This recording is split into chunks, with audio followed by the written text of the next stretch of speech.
What's up guys, it's KhUnlimited. I have another video for you guys right before the year ends, and these are going to be my top 5 games of 2018. Initially I wasn't going to make a video for this because I hadn't really played that many games, but kind of thinking about like all the games I played, and not just games I played like mainly on console, but like handheld games, mobile games, etc. I came with a list of top 5 games. There's one caveat: one of my games wasn't out in 2018, but because I started playing in 2018, I thought I'd still add it to the list.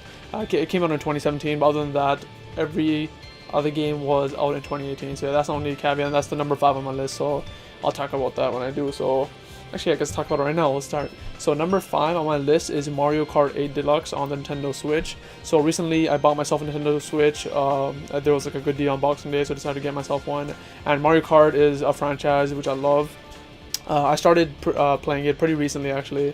Well, recently in the last like 3-4 years. In high school I played it with my friends. I had a lot of DS's. They had DS's, and we used to just play Mario Kart at lunch all the time for at least a year. Have amazing memories with that, so I loved Mario Kart starting then on the DS. Then I played a bit on the 3DS, and my brother got a 3DS, and since then I haven't really played it, but I knew Mario Kart 8 on the Wii U. It's called Mario Kart 8, yeah. Mario Kart 8 on the Wii U was something that looked amazing and I always wanted to play, but I never ended up picking up a Wii U because, you know, I just couldn't afford it at the time, and the Wii U wasn't really the best console to pick up, so I never ended up doing that. But since Nintendo Switch is such, you know, a good console, people say it's amazing, you should pick it up at some point. And since there was a deal and I want to pick it up at some point anyways, I decided to pick it up, and Mario Kart 8 Deluxe was the first game I picked up, and it's been an amazing time so far. I've only played it maybe a week at this point, but I still know that it's still one of my favorite games. The game you can always play. I have my cousins over sometimes, play with them and my brother, and it's just an amazing party game. It's a fun game. I love kart racing games, and there's been some. I'm primarily a PlayStation guy, so like I pretty much grew up with PlayStation with the 2, 3, and 4. So when there's kind of no franchises really filled the kart racing genre for me, and so I'm glad that I got the Nintendo Switch now. But because now that I have that, I can play Mario Kart 8, the best kart racer in my opinion. So Mario Kart 8 Deluxe is number 5 on my list. The only reason it's not higher, I'd say, is because since I just recently got it, I don't know if it's like you know, as good as I thought, and I didn't want recency bias to kind of put it too high on my list, which is why I just decided to play it safe and put it at number 5 on my list. But yeah, Mario Kart 8 Deluxe takes that spot, and even though it did come out in 2017, I thought it would, you know, since I am playing it this year, it would be fair for me to put it on the list. Number 4 on my list is Dragon Ball FighterZ.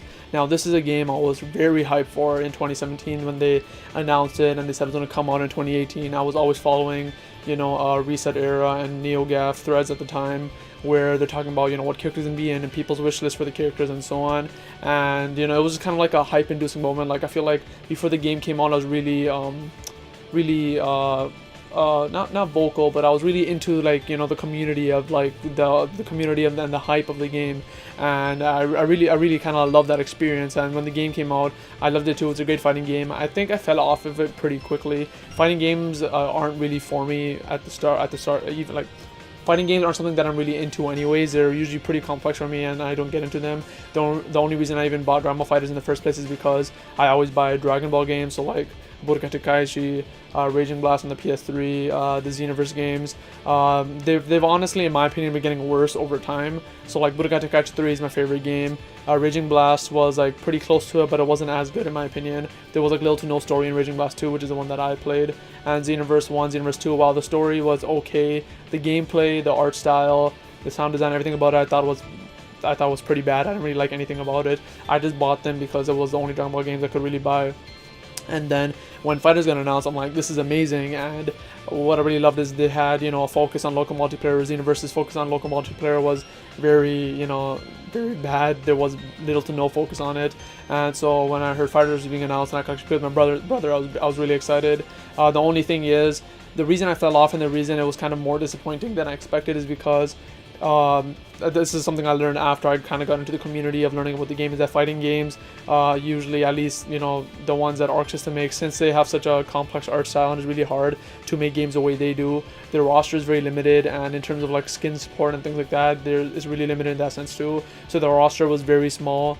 A lot of the characters came as DLC, and something that I don't like about the fighting game community is that I'm gonna say you guys, but I don't really want to generalize you at the same time, is that you guys are okay with paying for characters and overpaying for characters. So we ended up getting 5 characters, and the pass in Canada was like $45 for the 5 characters, and that's way too much.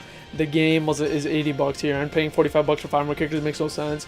I would kind of understand that if you got the characters, and with the characters you got a map for the character, and you got maybe music for the character. I think you do get music, but then like it's not even that related, and you don't get a map, you just get the character. Just getting the character and paying like $7 to $8 for each of them just isn't worth it to me at all. And because of kind of like how fighting games function, like I had no idea how fighting games function because of the practice of like selling DLC that's like overpriced for characters. That kind of, you know, brought my excitement down a bit. And as I played the game, I played it for like a month or two. My brother fell out of it. He liked the game, but he wasn't playing as much. And once he fell out of it, I kind of fell out of it because the single player content honestly wasn't amazing. The story was okay. They had, I think, 3 different stories. I played through the first one. The difficulty was like very easy throughout the whole way, and then when you hit the final boss, they spike up the difficulty like out of nowhere, and even then it was pretty easy. At that point, like I know how to fight and I was able to beat it, and by then I didn't really want to continue the story. I was only doing the story for the cutscenes. The gameplay was like okay, the AI wasn't that good, and arcade mode is something I feel like I could have really gotten into, but the thing is, the arcade mode support is honestly very bad for this game. I think they only had like 3 different maps for it, and even then I assumed that the characters you fight in arcade mode would be randomized each time you play, but it isn't. I'm pretty sure it isn't. And then they only have like 3 maps and a few different difficulties for each, and once you're done that, you're done. There's nothing else. Honestly, the single player support of this game isn't good at all. And when it comes to multiplayer, I don't like playing multiplayer for games. I don't see the fun in it, like personally. Every type of multiplayer game I play, it's usually local. If there's not someone with me, you know, to kind of like bounce off of, kind of like talk with them, talk shit to them, and you know, like have that kind of that kind of experience, I just don't find it fun. So playing with a stranger, beating them, I just don't find it fun. If I beat them, I'm like okay. If I don't, I'm like okay. So like multiplayer wasn't an option for me. I played a few times, it wasn't fun. Single player was really bad, and when my brother fell off, I fell off. So that's why it came at number 4. That was a very long conversation about Dragon Ball FighterZ, but yeah, that's what Dragon Ball FighterZ number 4. Even with all those things, it was still a fun game for me. It was something that I loved the experience of. But yeah, that's what Dragon Ball FighterZ comes at number 4. Number 3 is actually a mobile game, and the mobile games is Dragon Ball Legends, so another Dragon Ball game. Now the thing that really surprised me about this is, actually, to just take a step back, there was already a mobile game for Dragon Ball called Dragon Ball Dokkan Battle, and that's a game that I played, I'd say a moderate amount of. I played it, but the thing about that game was, honestly, it's not a Dragon Ball game in any way. It's a puzzle game with a Dragon Ball skin over it. That's all it is, and the gameplay has nothing to do with Dragon Ball, and because of that, there was no excitement to play it. If you don't know what these type of mobile games are, they're called gacha games, or I think gachamon games, and pretty much the premise of it is that you play the game, and while you're playing, you kind of rack up some currency, and with the currency, you're able to summon characters, and you use the characters to play the game, and so on. And with Dokkan Battle, you know, like pretty much the entire point of the game is you're supposed to want to summon characters and have an exciting feel over it. But the thing with Dokkan Battle is, one thing they did badly, they made it very hard to get the currency. It was very limited, and once you caught up with the story, it was kind of hard to get any currency. And second of all is, there was no excitement personally for me to get the characters. When you get a character, the only thing you get from the character in Dokkan Battle is kind of like this little image of them while you're playing the puzzle game. You just see the image of them like on the bottom left, like, you know, in a fighting pose while you're playing the puzzle game. So like I said, it was pretty much a puzzle game with the Dragon Ball skin, and in my opinion, it just wasn't a good game. And it's very rough around the edges. It just wasn't a well-made app in my opinion. So I kind of dropped the game pretty fast. So when they announced Dragon Ball Legends, I was extremely hyped for it. I was so ready for it. And when it finally came, I loved it. I've been playing. I started playing when it came out, and then I fall off, come back on, and I do that. But recently I've been playing it for more than a month now, and I love it. The summons are amazing. The summon animations are cool. The models look amazing. This is actually a Dragon Ball mobile game. You actually fight as the characters. The combat system, I think, is very well made for mobile. The summon, like I said, the summon's awesome. They have summon animations, and I'm actually excited to get a character I love in the summon. So if there's like, say for example, there's like Vegeta, and I really want Super Saiyan Vegeta. When I get him, I actually get to fight as him. I actually get to use his moves like Final Flash or Big Bang Attack. And because I'm actually using the character, I actually want to pull a character that I really love. Whereas in Dokkan Battle, if there's a character I love, I don't really care. Why would I want it? And I feel like one of the biggest things about Dragon Ball Legends is not only like they have that, they have online multiplayer, they have PvP, etc.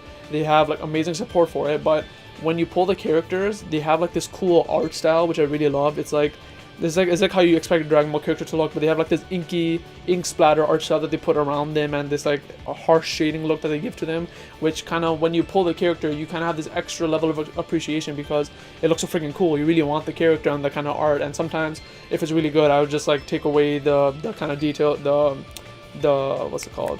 the power level of the character, you can kind of hide it, and they have like this cool animation that plays for the character. I just screenshot it because it looks so damn cool. And those are the little things that make you want to pull the character, and that's just really smart game design. So that's kind of why I like Dragon Ball Legends, and like I said, I've been playing it for over a month now, and hopefully I keep playing. But yeah, Dragon Ball Legends is just probably been the game I played most throughout the year, now that I think about it. It came out in June, and I've been playing it since, you know, like falling on and coming back on. So yeah, Dragon Ball Legends makes number 3 on my list. Now, number 2 on my list is on the PS4, and it's called Wizard of Legend. Now, this is a game probably most of you haven't heard about. It's a pretty small game. I forgot what developer made it.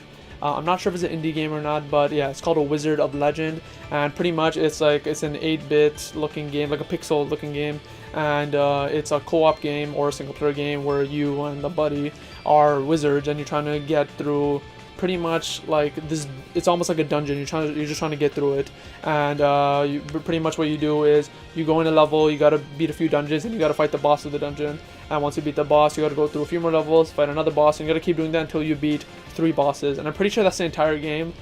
I'm not 100% sure because I haven't beaten it. The best me and my brother have made it is we beat the first 2 bosses, and on the 3rd one we died. And we used to play. It came out at the start of the year, I think around May-ish.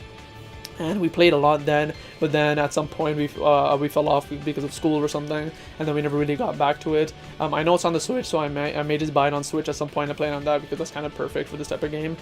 Being able to play that on the go with the 2 Joy-Cons is just perfect. So yeah, so like it was just a fun game, and honestly, something that if you don't know about me, I kind of like wizards and magic. Every time there's kind of like a magic class in a game, like if I had to pick between like a sword user, a magic user, whatever, I usually go for magic. That's just something I'm interested in, and in my opinion, Wizard of Legend kind of depicts the perfect wizard. That's the type of wizard that I think about when I think of wizard. I don't think about like the Merlin looking bearded ass with a little big hat. These are the wizards I think about. They look cool, they're cloaked, you can customize the color of the cloak, they come with different powers. You have a huge library of spells you can use per wizard in the game. I probably have some gameplay over so you guys can see. There's thunder spells, fire spells, water spells, ice spells. There's like a huge library of spells you could just buy in the lobby, not with money, but like as you do these dungeon runs, you get I forgot the currency, but like you pretty much get some kind of currency, and you can use it to get different spells and different cloaks and do better each time you go on. So this game was just an amazing experience. I really have to get back to it. I might play it tomorrow. Just for me talking about it is making me like remember how much fun I had with it. But yeah, Wizard of Legend is number 2, and it was an amazing game, and honestly it was my number 1 game for most of the year until my number 1 game came out, and my number 1 game is Marvel Spider-Man on the PS4. This game is the perfect Spider-Man game. I love the story. I think it's my favorite Spider-Man story. The gameplay is amazing, traversing is amazing, and this was a game I've been waiting for. And the thing is, Spider-Man, I've played games of Spider-Man. The last time I played it was actually on the PS2. Ultimate Spider-Man was my favorite Spider-Man game. I loved it. I played Spider-Man 3 also, I think that was on the PS2. I played that too. And the thing is, with Spider-Man, I never really liked the realistic approach. Ultimate Spider-Man was very comic book looking, and it was very cartoony, which I kind of liked, especially as a kid. And when I went to Spider-Man 3, it was a lot more realistic looking. It felt a bit darker, and I didn't really get into it as much. And those are the only games I played. And then when it came to the PS3 era and the early PS4 era, I've noticed that Spider-Man games were coming out, but I never picked them up because honestly everyone said they were just like okay, and I was gonna bite the bullet and I think get Amazing Spider-Man 2. I think that's on the PS4 or PS3, and I was gonna get that at some point, but I never ended up doing it because there's been so many times where I'm like walking in Best Buy and I see a Spider-Man game that came out, then I'm like, you know, I'll get this at some point when it's on sale, but I always forget about it.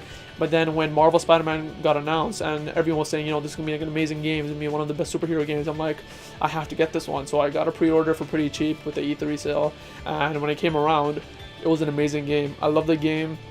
I love the suits, I love the visuals, I love the traversing. Everything about the game is really good. Honestly, there's little to no faults. In terms of actual gameplay, there's only like one fault, which is literally the most nitpicky thing, is like when you're climbing on the wall, when you have to jump off, it's kind of annoying to do it. It's kind of like, it's not as responsive as everything else in the game.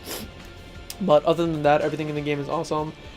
And the thing, what I love about it is, since it's a Marvel-made game, it's so similar to Marvel movies, where there's an end credit scene or a post-credit scene, which is amazing. And since there's also been DLC support, That's been awesome. Each DLC comes with 3 skins, so there's a total of 9 additional skins you can get. I personally haven't played the DLC yet. Since I bought the Switch, I don't want to spend more money on DLC for a game I played before. But the main thing that's wanting me to get the DLC is the Spider-Verse suit that's in DLC 3. That looks completely awesome to me, and I really want to, you know, I almost want to play the entire game again with that suit. But yeah. That is just Spider-Man. I just really love. It's kind of hard to explain it until you played it because the traversing is just so amazing. But yeah, Spider-Man or Marvel Spider-Man on the PS4 comes at #1 for me. So hope you guys enjoyed this video. This was my top 5 games of 2018. So number 5 was Mario Kart 8 Deluxe, number 4 Dragon Ball FighterZ, number 3 Dragon Ball Legends, number 2 Wizard of Legend, and number 1 Marvel Spider-Man. One honorable mention, if I want to mention one, is Kingdom Hearts Unchained Key. I did play that, you know, I fell off, came back on throughout the year. There was one point where I was playing it a lot, but then I fell off again. And since I'm currently in the period of falling off, I just haven't gone back to it. I've kind of been stacking up jewels. I have over like 30,000 at this point, and I'm gonna like do like a few pulls at some point, but right now I'm not playing it, so I just didn't want to add it to the list because all the other games that I added I felt like I had more fun with. But yeah, other than that, hope you guys enjoyed this video. If you guys have any, you know, notable games that you played this year and you want to talk about, let me know down in the comments below. I know God of War was a huge one. I know Red Dead 2 was a huge one, but I never got to them. God of War is something I do want to play at some point. Red Dead 2, I'm probably not gonna. From everything I've seen, it doesn't seem like my type of game. It's supposed to be more of a slow-paced game, and I'm not really into those at this point. With university and all that, I don't really have time to play a slow-paced game, which is another reason I love Spider-Man. It wasn't that long of a game, and it was pretty, you know, quick. So other than that, thank you guys for watching. Remember to comment down below what your favorite game was, and I hope to see you later. Bye.